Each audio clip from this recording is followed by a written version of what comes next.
Hello, welcome to iFanboy special edition review of Captain America: Brave New World. My name is Conor Kilpatrick, and I'm here with the internet's Paul Montgomery. Hey, everybody. And we're talking about Captain America: Brave New World, the newest film from the Marvel Cinematic Universe, Marvel Studios. Spoilers are coming, so spoiler alert if you haven't watched the movie yet. You don't want to be spoiled, you can pause it, come back.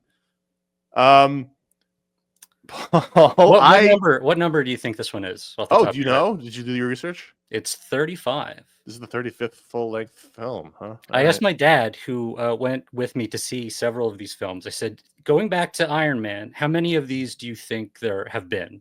And he said, I don't know. And I said, just give me a number. He's 8. I was like, there's been This is the 4th Iron Man movie, or 4th Captain America movie. Sorry.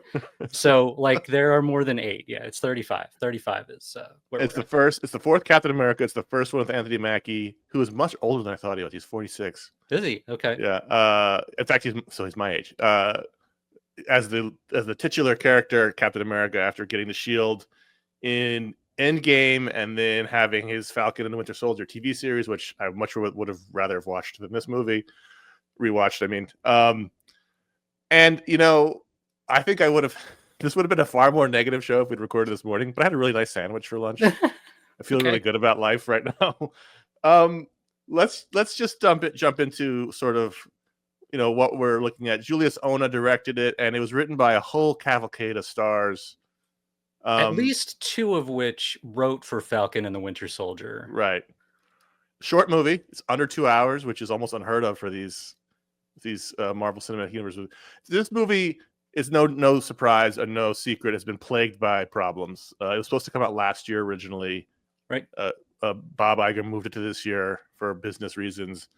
But it also went through many reshoots, and that's not necessarily unusual for a big budget action film, but word from people inside said it was because there were huge problems in the movie. And I believe one of the things that was added in reshoots was Giancarlo Esposito's entire character. Right. It always involved the Serpent Society. Yeah. And pro wrestler Seth Rollins was in it. Was he the soldier? He's not in it anymore. Oh. He was like, and he looks like a pro wrestler in it. Like he's in a crazy jet. He looks like a Power Rangers villain, honestly. There was a whole other movie that was shot that we did not see on the screen for this. I love Captain America. I'm wearing a blue shirt with a star on it. You can't see. It's not a Captain America star because I don't have a Captain America t-shirt, but I love Captain. He's my favorite Marvel character. I loved the Steve Rogers films. Dolly Parton is my Captain America. That's a fair Captain America. This was a bad movie. It's rough. That was my takeaway because I saw it Thursday evening, came back and hopped into Discord and was talking to people, and I was like, guys, it is rough. It's me and the 6 other people in the Thursday night showing. It's not going to do well at the box office. I think laughed one time at the whole movie. There was a lot of like Marvel style jokes, which I've enjoyed historically in these films. I just fell flat amongst the audience. But so what is happening here? There's a lot going on. There's a point in the movie when I realized what this was, or at least this version, what it was, and I almost started laughing because it's quite ballsy to make a sequel to a movie that came out in 2008, and also kind of a sequel to the most reviled of the Marvel movies. It's down low on a lot of the lists. Yeah, it was shocking to me that this is a full-on sequel to The Incredible Hulk, the forgotten Marvel Cinematic Universe movie that most people, I bet you, would forget to even name amongst the releases. Your dad certainly would forget. I was shocked. It's a full-on sequel. It has footage from it. It has reshot footage from it because, like, to put Harrison Ford in William Hurt's role. Yeah. They gave Harrison Ford a mustache in the flashbacks. Some flashbacks. We get spoilers. We get a cameo from Liv Tyler after they talk about her through the whole movie. Yeah.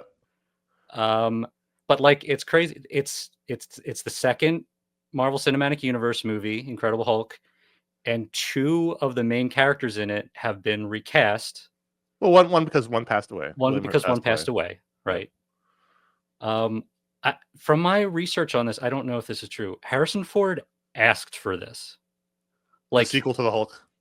Well, I don't know if he specifically requested to take on William Hurt's role, but the what I was reading made it sound like that. Like he wanted to carry on William Hurt's legacy by taking. He clearly likes William Hurt. He had a nice tribute to him in the press. So okay, either they were friends or what, but it doesn't mean you have to make it a sequel. William Hurt's character had been in many of the movies, right?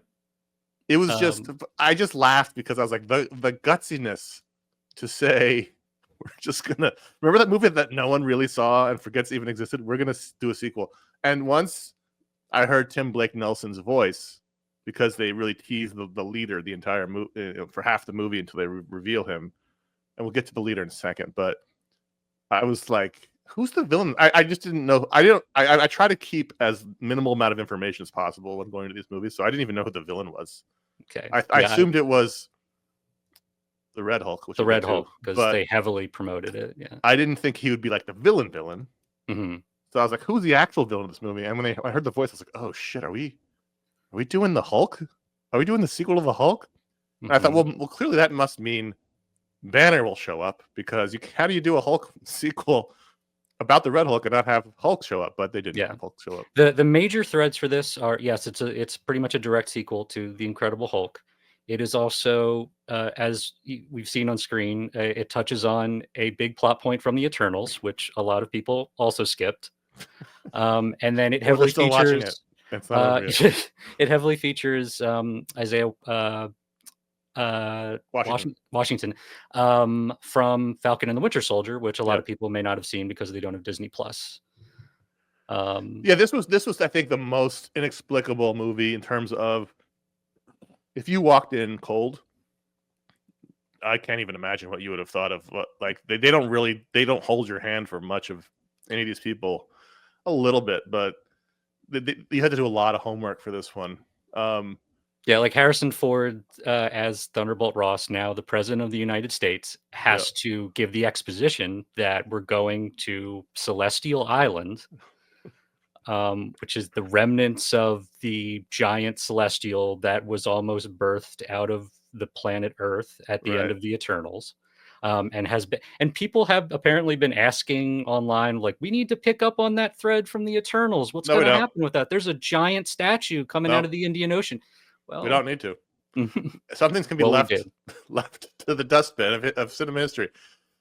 I have to admit, I did gasp when he said adamantium. Sure, I did gasp. Now, on the way home, my wife was like, "So is that where adamantium came from?" I was like, "No, it's not."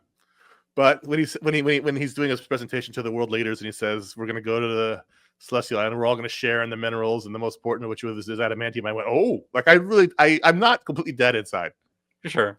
But it has been a fan theory, I should say, that's where they would get it from, is the Celestial. I see. I have heard that before, so I don't. But it's cool. It's cool. It's a pop in the theater. I mean, a modest pop in the theater for my audience. Of the audience, gasped. That was me.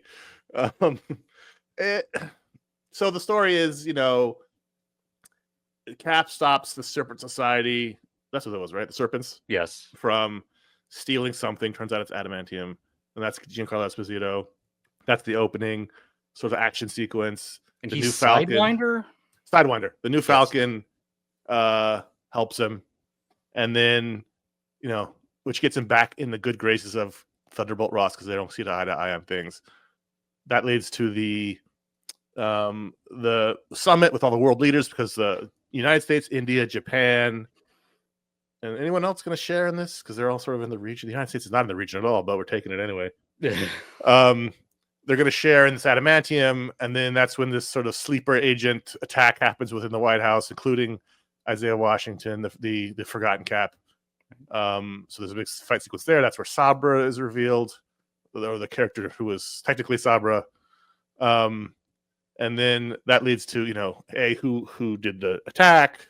What about the peace accords for the adamantium, because people love trade negotiations in their action movies. Yep. And really, that's it. It's revealed that the leader, who has been captured all these years since Incredible Hulk, who's been orchestrating this from behind the scenes. He's been like literally in the shadows. He's in a fedora and he's in shadows for most of the movie. Or he's dressed like the Unabomber sometimes. Right.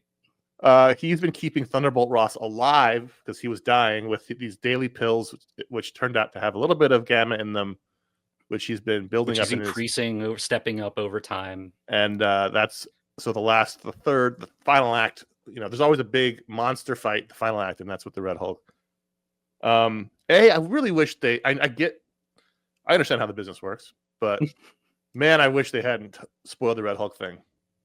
Yeah, that would have been so cool to see, to be a super surprise in the movie itself. It's like when everybody knew going into the third Spider-Man movie that we were going to see the past Spider-Man from the other movies in there, and it was just a foregone conclusion. That would have been so cool to have been a surprise in the theater, as with the Red Hulk, and then only like, you know, the hardcore fans who know that happens to Thunderbolt Ross would like pick up on. But who would have even thought, because, you know, he's been in like 5 or 6 of these movies.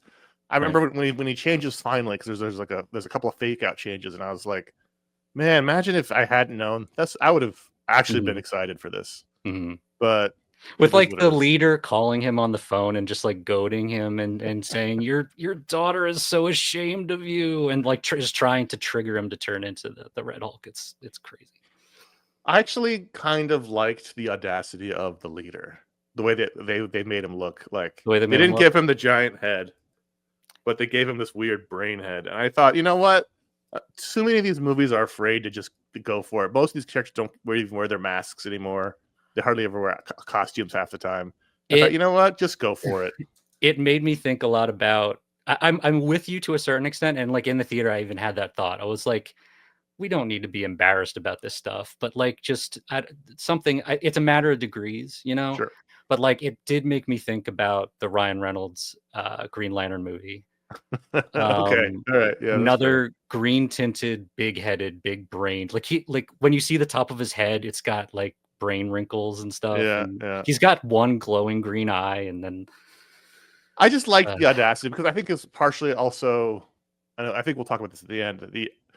Seeing the Thunderbolts trailer before it, which I hadn't seen before, and yet another joke about how we're embarrassed by the names. You know, like, we're not actually going to call ourselves Thunderbolts, right? Well, then why make the movie? Like, call it something else. Call it the event. Like, but the ethos has been throughout these movies is to be kind of embarrassed by the comic book nature of some of these things, even though they're very accurate in other things. So I just kind of liked that they just went for it. He had green skin, he had brain head, he had glowing eyes, but there wasn't much else to like.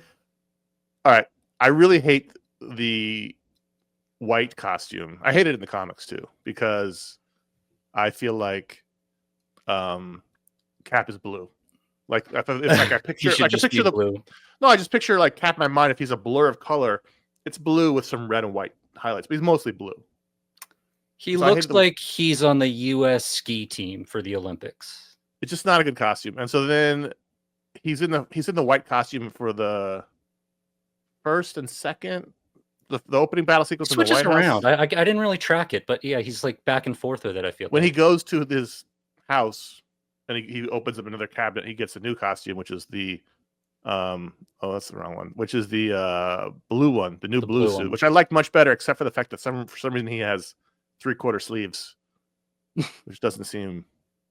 It just seems weird, but I like this one. I like the white one. I think I prefer the white one to this one. Interesting. Okay. Just as a contrast, like it's its own thing. Falcon's costume was so. This was like perfectly Marvel Studios, like so innocuous. Nothing there. It feels like in the Amazing Spider-Man movies when they did Hobgoblin or Green Goblin Jr. Yeah. It's just or like the Vulture costume. It's just like, okay, let's do a flight suit with like a color theme, and like they pick the most drab colors possible. I mean, give him some red. Falcon's got red in his costume. Yeah. Like, it's just, when I saw it, I thought this can't be his costume, but it was. That's the final costume.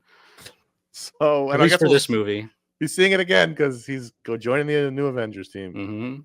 I don't know. I have my issues with this in the comics, but that's not my issues here. I get why if Chris Evans wanted to keep playing Cap, he'd be Cap, but he doesn't want to, and so they won't recast anybody for some odd reason.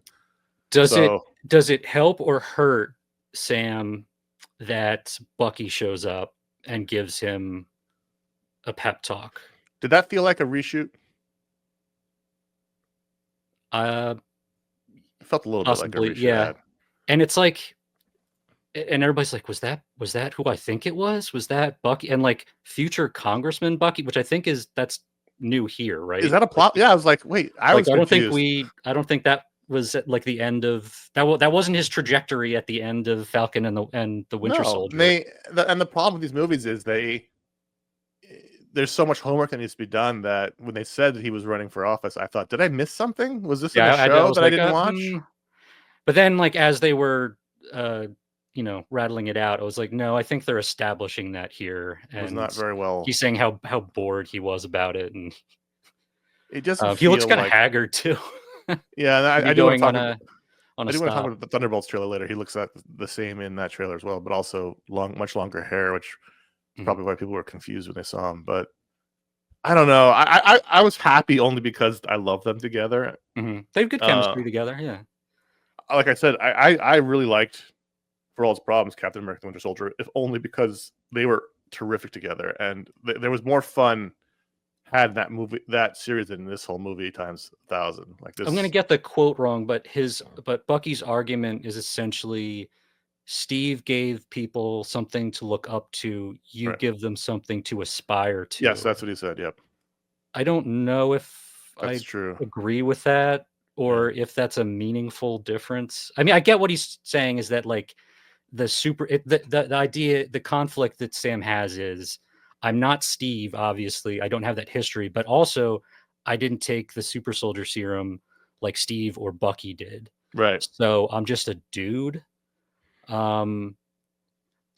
Which they didn't really explore. No. There's two obvious things about Falcon and Cap that are ripe for exploration, which is, one is his race, and two is the fact that he's a regular dude. And there's times in this movie where he gets thrown around like Captain America, and it's not. It seems to bounce right back. And I get that's sort of like par for the course for these movies, but they made a point of it. There was one point where, was it Red Hulk?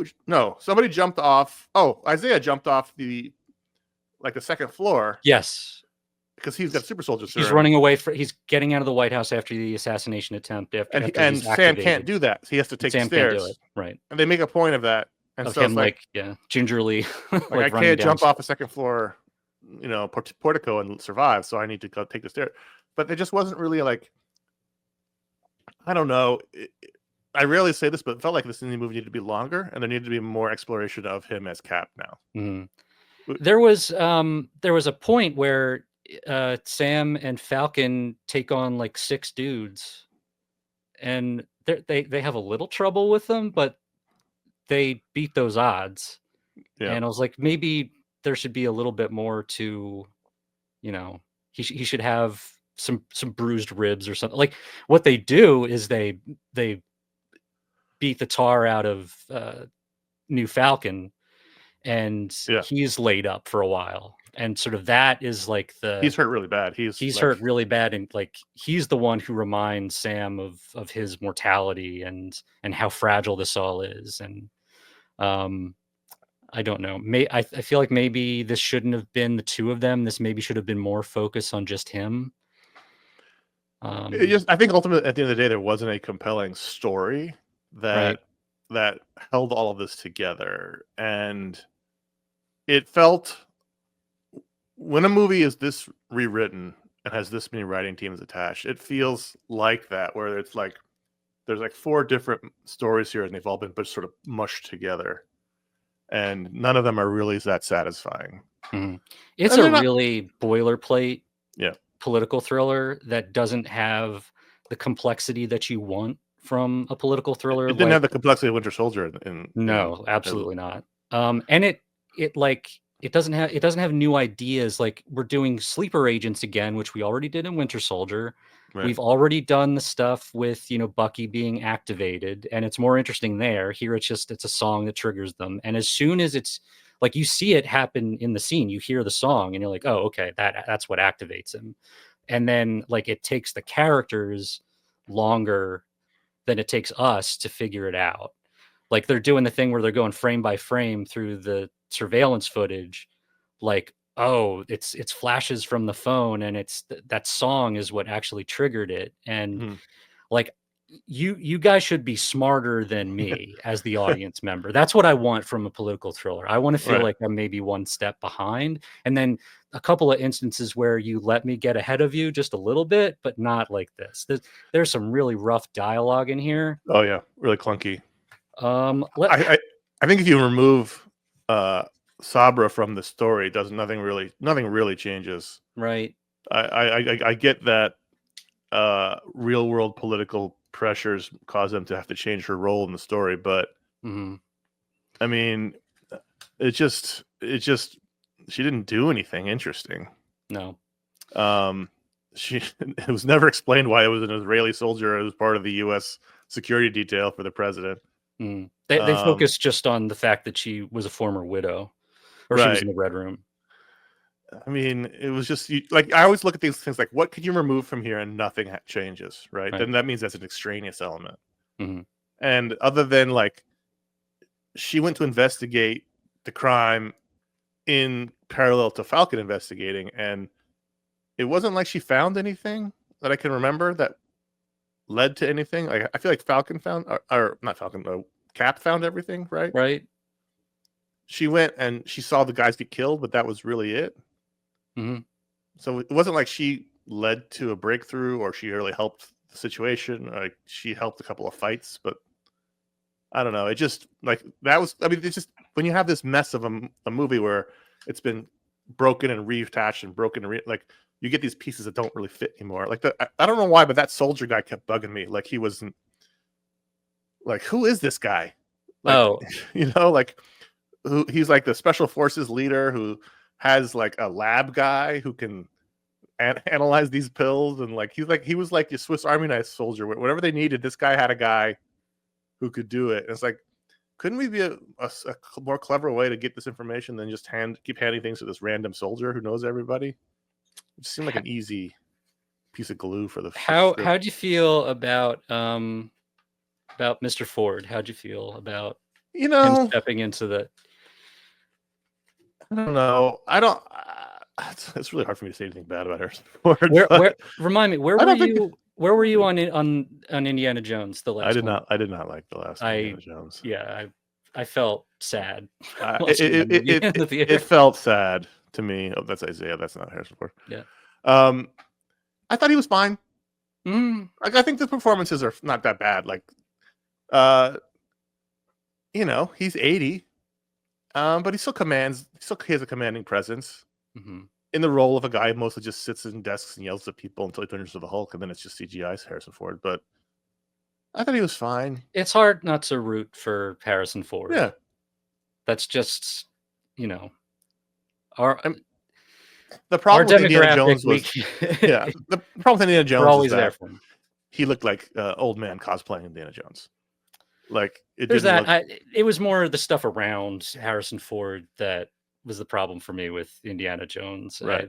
With that one at least. Well, they're not trying to make him an action star here. He's just come in and be your Harrison Ford self. And I thought he was good in his scenes, and there was even with the stuff with his daughter on the phone, like, I felt like the emotion of it, like he wanted, he really wanted to reconnect, didn't know how. I thought he was fine in the movie. I thought he was good. So they have her bring up Betty a couple times, and then there's a moment where he's on the phone with her in the Oval Office, I believe, and I think we only get his half of the conversation. And then I was like, man, could they just not get Liv Tyler for this? Like, that's a shame. Like, they shouldn't even have done that if they couldn't get. And then she shows up in the end, and I'm like, okay, that's all right. I wonder who his vice president was. Right. They never mentioned that, and it's not on the signs. And also when he's giving, like, basically what seems like his acceptance speech for winning, usually the vice president is also there. And I was a little confused because when they had the I think it's Spectrum is the news network. Yeah, Spectrum News. That they talk about, and they talk about him giving his acceptance speech, and they refer to him as the president, which I was like, oh, did he win re-election then? Because he would be president anyways. Yeah, it was just lazy writing, right? In the news stuff. I really liked. I want to get this right. I really liked Isaiah, and I wish that Carl Lumley, man, he rules. I found myself wishing they just done him. They'll never do this. I wish they'd done a movie about him in Korea. You know, like they keep referencing it, like he's the forgotten cap they tried to engineer after Steve Rogers, and it was experimented on, who went to the Korean War and then was thrown in jail for 30 years. Like, that's an interesting story, and I found myself wishing we had gotten that, because he's great in every scene. You know what? I let you mention the Marvel quips and the Marvel jokes. A lot of the jokes fell totally flat, like lead balloon for me. Yep. I liked New Falcon. I don't know what his name is. I'm sorry. New Falcon Joaquin. Taking the thing off of the clear film off of his phone. That was funny. Just such a boomer thing. I wanted that on there. That's because my dad does that. He doesn't want to take the thing off of the credit card machine at work. He doesn't want to take the film off of it. He was good. I like the whole bit with the suit. It was heartbreaking when they made him get on the ground in his wedding suit. Like, that was really sad. So scared. I thought they were going to kill him when I saw it in the trailer that he did it and they were chasing after him. Like, oh man, they're going to kill him, and don't do it. And so I'm really I don't know if everyone would agree. Maybe they would think, oh, they're pulling punches here. They should have taken him out and had that tragedy for say. I don't think so. I think that's too. They needed it. That's not the movie they're making. They clearly weren't going to go that deep into the racial aspect of what's happening here. So and it's sad enough on its own that he has to go back to prison, and he's like scared of that. He's more scared of prison than death, right? And which I was like, oh god, he's going to run because he knows that the alternative is prison. So I'm just glad they didn't do that. He was great. I really like that. And it's part of it is just on the strength of I love when Carl Lumley turns up. I've loved him since Mantis. He's just great. What do we think of Red Hulk? We see him like always in broad daylight. Yeah. Surrounded by cherry blossoms usually. He looks floaty. I don't know. I think the Hulk has looked better. Maybe it's rose-tinted glasses. Thinking on past appearances of the Hulk, it's a shame that there isn't more of a practical aspect to the Hulk, but you can't because of the scale. You can't make that work. So he obviously looks like a big, it's like a Space Jam character. Like he's a cartoon. Like he's bright red. Yeah. Also, just like as he's transforming, he's burning. Yeah, that's part of it. Like he has like ashes coming off of him, and I think that's specific to the Red Hulk. Not.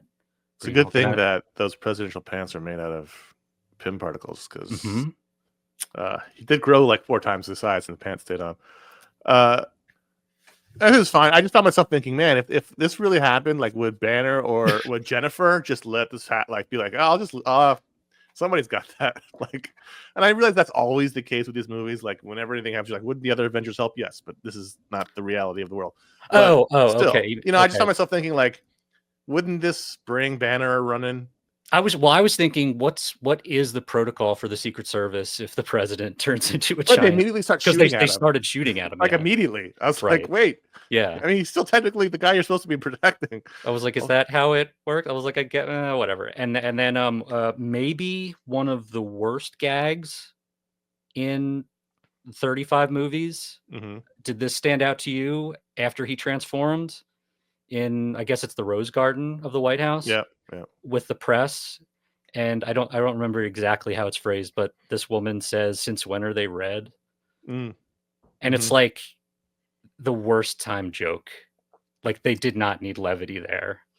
Yeah, that was unnecessary. It was like a gut punch. I was like, that is rough. That should not have made it to the final cut. I have one note from this movie that I brought my little notebook, and it says, because they made Harrison Ford say this out loud, and I needed to write it down so I wouldn't forget it, but I needn't have written it down because it's seared into my memory forever. If he can control minds, surely he can hack a file. Sure. He can hack files. That's how things work. It's like, come on. Like, you made him say adamantium. You made him do that already. You don't need to. The first person was he the first person to say adamantium in the Marvel Cinematic Universe? In MCU, I think. Yeah. That's really funny. The one who doesn't care. I don't know. I don't want to. I guess we are really being rough on the movie. It's not a good movie, but like, I didn't hate it like I hated. How about the scale of? So one thing that our buddy Jeffrey brought up. It felt cheaper and smaller than the other movies. Well, he brought up that it's not multiverse stuff, which is great. Refreshing. Although, isn't it? They're really hammering that. Well, in the post-credit scene, it is. It is, but also like the Celestials and like, adamantium, and I get it's from this movie, but it's still pretty. But no, it is. But I mean, so there's a cosmic element, but there's not an interdimensional. Like, there are stakes to it, which is great. Which was Jeff's point, and I agree with that. But also, like, people. What a terrible post-credit sequence! It literally was. It didn't add any. Like, these are all the same people. And that made the other movies. Like, these people know what worked and what didn't, and just having the same characters talking again, and one of them says, "Well, they're coming for you." And usually, there's one. Drop. Lately, there's been one like mid-credit sequence that is specific to the overall plot of the phase, and then there's one that's like here's for the movie, and it's like a funny thing. Usually, this one has one post-credit sequence, and it's the leader in a cell saying, I know all the probabilities, and they're playing it sort of like what they did with Doctor Strange, with knowing all of the possible ways that there's one way we can defeat Thanos, and out of a million possible or whatever, and so I mean, I know the leader can think of a lot of possibilities, but I don't know that he would think that it's certain that they're going to face other versions of themselves, which is what he's implying. You should have just said that Robert Downey Jr. is coming for you. It's so mustache twirly and bad, and it feels like it made me think of the pre-MCU, like not the good ones, not like Blade, but like Blade 3. like it made me feel like those. So that's a good segue to talk about the greater Marvel Cinematic Universe. Mm-hmm. I've got a lot of thoughts on this. I've had a lot of conversations with it. I have so many thoughts that I'll probably be all over the place because I haven't like honed it into a thesis. I just sort of keep babbling on whenever anyone will listen about it. So first of all, I saw the Thunderbolts and Fantastic Four trailers in front of the movie. I had no choice. I hadn't seen them before. So that was your first time seeing those, right? Because I try to avoid them because they give away too much. Mm-hmm. But when you're stuck in the theater, you don't have any choice with the matter. Thunderbolts looked like a slog. It looked like every character was having a horrible time. Really? Okay. I think it looks fun aside from the villain plot, which is the actors are just like, why? Like, they just like, no one looks like they're having a time, which the point of these movies traditionally was they're a good time. Okay. Yeah. And then Fantastic Four is kind of its own thing because it's in another universe. Mm-hmm. But it looks fun. That one I was excited for. I'm looking forward to it. But I'm looking forward to both of those definitely more than I was looking forward to this. Even though there's a cognitive dissonance of the Thing voice, because we're all used to gravelly Thing voice and not just regular dude Thing voice, which it could totally make sense. It just was like, whoa, my brain was like, whoa, what's happening? Right. But they got the look. I think they got the look. I liked seeing him in the fedora in the trench coat. He looked great. The actor's terrific. They very distinctly did not show us Mr. Fantastic stretching around because those effects look really bad. Mm-hmm. I think if Kevin Feige retires from Marvel after Endgame, he goes down in history as the second greatest movie producer of all time since Thalberg. I really do. He did something no one else had ever done. He made more money than anyone else ever made. He caused the entire industry to start chasing what he was doing. He made this really successful stretch, even if every piece of it wasn't, as a whole, where the sum is greater than the parts, no one's ever done what he did from Iron Man to Endgame. No, yeah, 100%. No one's ever done it. No one will ever do it again. And if he had retired, he'd be like, everyone would be like, that's the greatest movie producer alive. He kept going. And they clearly don't have any idea what they're doing in terms of a strategy. Well, look, they know how to make movies. I don't know how to make movies. They know how to make movies. But there's no cohesive strategy. And I think that was a distinct, seemed to be a distinct choice. They were like, we're not going to make it all part of the same piece. We're just going to do all these things. All it creates is there's no cohesive feeling to the movies, to the worlds, and there's no sense of urgency. Do you remember how it used to feel when a new Marvel movie came out? Everybody went. Mm-hmm. Like everybody. My family went. My mom went. My brothers went. He doesn't care about comics. But now, there were 6 people in the theater when I went to see Captain America. Like, there's no urgency to these anymore because they don't feel as of a piece. The TV shows have not helped, despite the good ones. There's this feeling of there's just too much. Some of it's not really good. And they're the status quo now. They're dime a dozen. And like, there was a real distinct like march to Thanos. Yes. Right. Like, oh my God, we're getting closer to this thing. I don't even know what we're marching to. Like, there's leaks, but it's not in the movies. They're telling you this information. It's in press. It's in leaks. It's in interviews. It's like, if I just watch the movies and don't read anything, I don't know what I'm supposed to be excited about. We had a couple morsels of Kang, and then that's gone away. I'm just saying, if you're just looking at the movies themselves and not the press around it, you're seeing, okay, they're heading up towards something with Kang. And then that happens, and they don't say, well, we'll just recast him. They just toss one of the best Marvel villains into the dustbin because the actor is an asshole. Mm-hmm. Mm-hmm. I don't know why they won't recast these major characters. We have also getting rid of all the major characters because you won't recast them isn't helping because there is a distinct second string feeling to all these movies now. They're teasing X-Men. We're teasing mutants. They do that with Ms. Marvel. Yep. They do it with the Marvels with Beast in the other dimension, and then Adamantium here. So I guess the X-Men is the X-Men and Fantastic Four are the like, this is how we're gonna reorient around.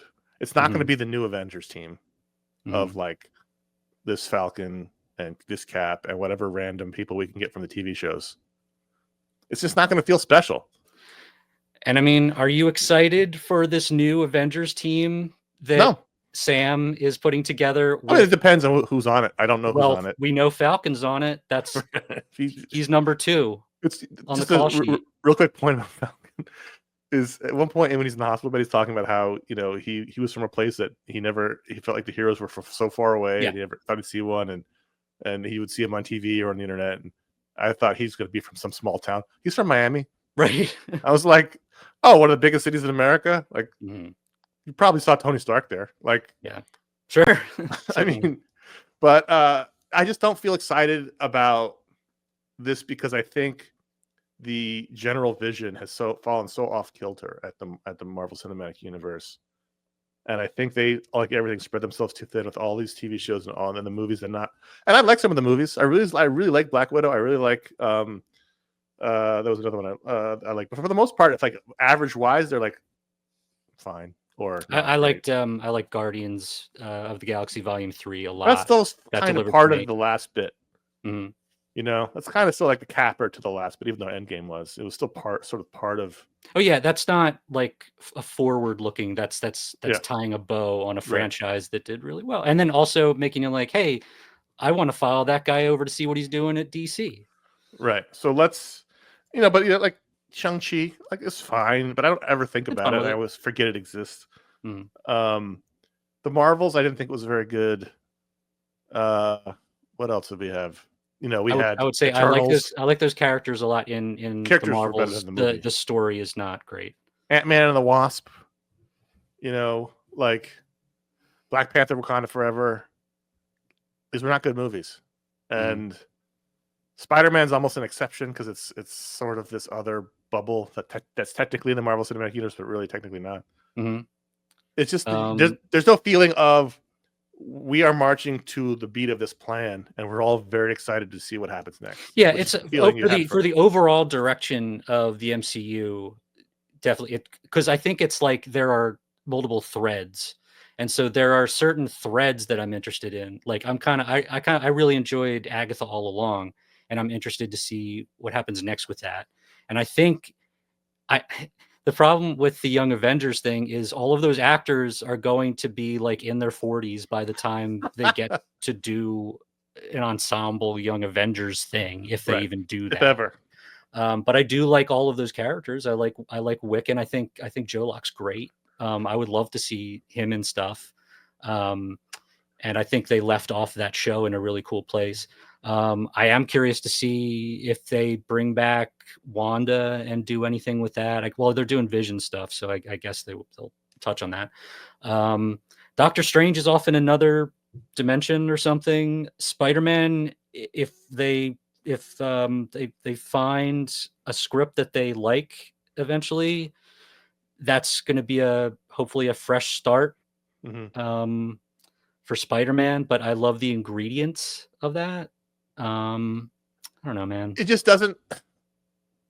It felt like they had a really good opportunity at the end, after Endgame, and I was even a really big fan of Endgame, but clearly ended an 11-year run, unlike any you've ever seen, to say, all right, let's do something different. I would have even. I hate armchair producing and writing and directing, but I would have used that opportunity to sort of snap into a new situation where you can cast a new Captain America and a new Iron Man and a new Thor. So you're not losing these characters because the actors are too old or don't want to do it anymore. Because when you I love the Young Avengers in the comics, but if you can't ask them to take the place of Steve and like Tony you want to crisis it, like you want to you just start over, like reboot it. Let's do a new thing with new actors, because if you just keep pushing it, how old is Robert Downey Jr. going to be by the time he finally plays Doom? Right. And who really wants to see that? There are a lot of actors that I would have liked to see play Doom. I love Downey, but maybe they have a cool angle on how to do that. It reeks of desperation. We are screwed. We need to bring the guy who started it all. I could foresee someone coming up with a good story for that, where you play on the fact that you love this character of Tony Stark as he played it, and now he's the villain, but then maybe a different Doom after that. Like maybe this is like Doom phase 1, and then there's something beyond. Maybe I could see there being a cool story there, but I don't know. But I'm very excited about Fantastic Four. I love the cast. I love the retro setting. I love those characters. I love seeing them presumably looking like finally done right.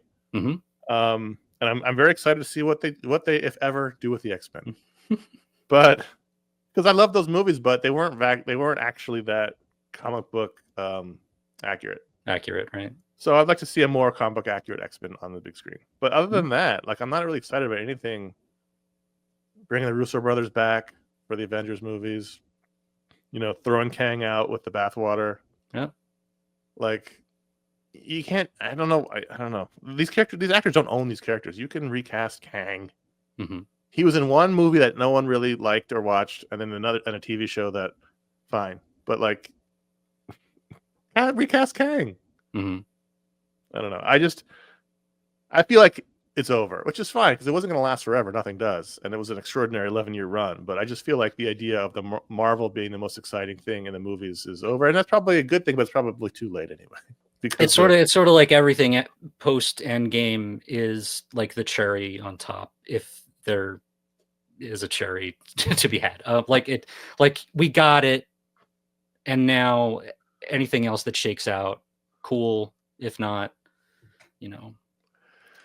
Yeah, it's I don't know. Obviously, every individual movie is going to be judged on its individual merits, but the overall, they've pioneered to a certain extent the idea of this shared movie universe, turning movies into television in a certain way, and they can say we don't really do that anymore. They are all exist on their own, but that's not what you guys do. That's not what you excel at. And part of the reason why it was so successful is because you created this sense that everything was this shared world pushing forward this shared story. And yeah, it hurt the movie business ultimately, but so did streaming. And so we're in a totally different world now. Yeah. It's not like if Marvel collapses, we're going to see the rise of the mid-level adult budget, mid-budget adult movie anymore. Right. We're through the looking glass on all that stuff. So I don't know. I just had a lot of thoughts coming out of the movie. It just was a bummer. I love Captain America. I like Sam Wilson a hell of a lot. He's one of my favorite characters in Marvel comics. And I've liked him and Anthony Mackie in other things. He's great. He's very charming. I loved him in Winter Soldier. I thought, I was like, I can't wait for that character to see more from that character as played by him. And this just wasn't it. And I can't say I felt that way about Joaquin. No, they got to dial him down. Yeah, they've got him dialed up like Downey, but he's not as funny and charming as Downey. Is Joaquin the Poochie of the MCU? I always forget he even exists in the comics, but he's in the comics. He's the Falcon in the comics. But he just was too much. And he wasn't funny enough to be too much. Mm-hmm. I don't know. This was a bummer. Mm-hmm. Luckily, it was only an hour and whatever it was. I think they really needed a win here for a few. Like the MCU needed a win. They needed a win. I think Anthony Mackie and this character needed it to be great. I think if you consider like the Captain America franchise or like the continuing story of the Captain America mantle, this needed to be really good. And I mean, do you think there's going to be another one of these? I don't know. It's not going to do that well domestically. At least the first weekend, it's going to do way less money than Ant-Man made. Ant-Man and the Wasp. Mm-hmm. It's a bummer because obviously Downey was the biggest star of the first phase or the end game phase, but in many ways, Chris Evans' Cap became everyone's favorite, right? Like everyone loves him, and by the end, he was the heart of the story, as he should be. As comic fans, we know that's Captain America, but they really if you're gonna continue his story with a new actor, new character playing the role, they really got to nail that first movie, and they really did not. Mm-hmm. And so that's going to be a big problem. So they really all rest now on Thunderbolts and Fantastic Four. And I don't know. I get it. I can see why you're excited, but I just felt like watching that trailer, like this felt like more of the same kind of stuff. But I like Florence Pugh. I like her. The Elena character. I love that movie. I'm one of the people that love that movie. Yeah. But I don't know. Bucky seemed like he was in a different movie, or it was a different character. I was like, "Is that like what happened to Bucky? Like maybe they'll explain it in the movie, but just like everyone seemed like they were miserable." And then there was a joke about not being embarrassed with the word Thunderbolts, and I was like, "Come on, guys, we're still doing this." You're thinking it's going to be more like Suicide Squad than the Suicide Squad. Oh, I don't know. Oh God, I hope not. I didn't really like either one, but I like the is the second one. I like the James Gunn one. Because I mean that's what they're going for. It's the motley crew of and then going up against like a huge enemy because they're saying like none of us can fly. We're shoot and stab kind of heroes that we're not and right. I mean, clearly it's the Century. I mean, James Gunn has made that his bread and butter, and that's not going to be directed by James Gunn or written by James Gunn. So I don't know, but I have I always hope they're great. I even though I knew the reviews for this were middling going in, I was still hoping that I would like it because I've been to certainly many movies where the reviews are middling that I really like because art is personal and you never know. But man, I just it's a bummer. I like Mackie. I was hoping he'd have like he'd come out and be like, that was awesome. They really have an idea what they want to do with this Captain America, and I just feel like they don't. And like that post credit scene really leaves a bad taste in your mouth because like, is that just what he showed up to the set that day wearing? Like he's in this like red Henley or whatever, and did they just put like a coat on him and like go shoot it? And like there was at least one really really really obvious and bad green screen shot. Yeah, it was clearly a pickup of him talking to Red Hulk.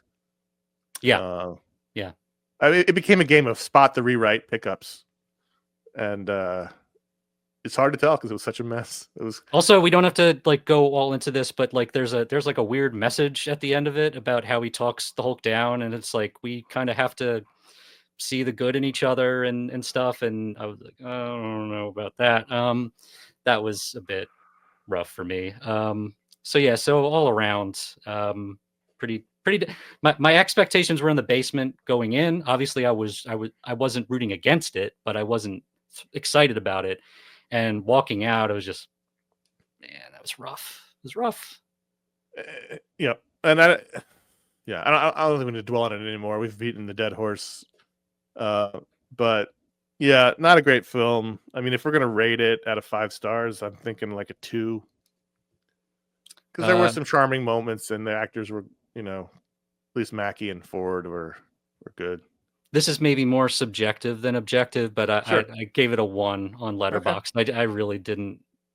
I just think I just not inventive in any way. The dialogue was really tough for me. It was not well. It was not well written. It was just not bad well plotted. exposition. Yeah. A lot of as you know kind of dialogue, and the jokes were bad. And I don't know. A shared universe movie still has to stand on its own. And there was too many elements in this movie that they expected you to know from things that happened a long time ago. Yeah, so it's a little bit of the curse of Iron Man 2. Yeah. That in that first, if we're calling it the Infinity Saga, I guess, is that sure through Endgame thing? I would like that was the one where people were like, oh, this is like kind of all of the leftover pieces of all the world building we're doing has to go in order to get us to the next step. Like, but nothing in here other than the adamantium seemed like it was important for the next step. Yes, but this is like it's like picking up on threads from past stuff. I might be giving him an extra star just because the audacity of making it a Hulk sequel, I kind of enjoyed from a perverse level. I was like, I can't believe they're doing this. That whatever that headquarters is that Sam and Joaquin are in, yeah. Who owns that? Who's I don't know. The giant star was on the outside. Like I wanted to find out more about. That's what I mean. Like I needed more time to establish me into their lives. What is his life like? And he's clearly like he's on the outs from the government. Right. So where's this giant? And like Ross is like inviting him back in. He's like, I want you to come back in and reform the Avengers. So like, who is funding whatever it is he's doing? I just wanted to know more. I wanted him to reset more. Like take a beat and realize you're starting in chapter 1 again. Give me a on the ground. Like here's what his life has been like since he's been Cap. Like here's where he lives, and here's what he's been doing other than, he seemed to be with the government because in the first mission he's in a government plane and they shoot him.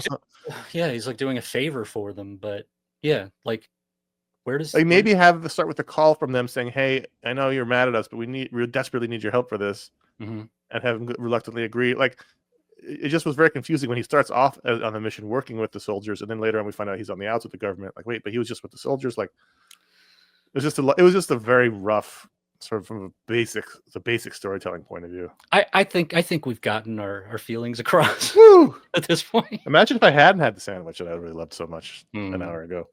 All right, well, thank you for listening. Thanks for watching. If you saw Captain America: Brave New World, let us know what you thought. You can always write us into contact@ifanboy.com. You can go to ifanboy.com. You can find 1,400 shows that are just like this one, but sometimes they're a lot more positive and fun because what we're talking about is a lot more positive and fun. In fact, I'd say most of them. I'd gather to say most shows are there more positive and fun than this one. The last one of these I was on, I gave 5 stars. Now I gave this one. What was the last one?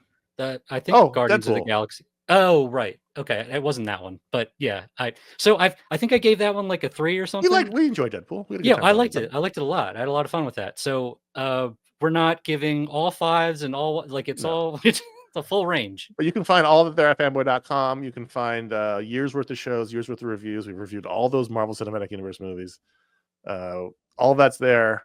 And thanks for watching. Thanks for listening. We'll be back for another special edition at some point. Well, we've got Thunderbolts and Fantastic Four this year. So looking forward to talking about both of those. And until then, I'm Connor. I'm Paul. Bye-bye.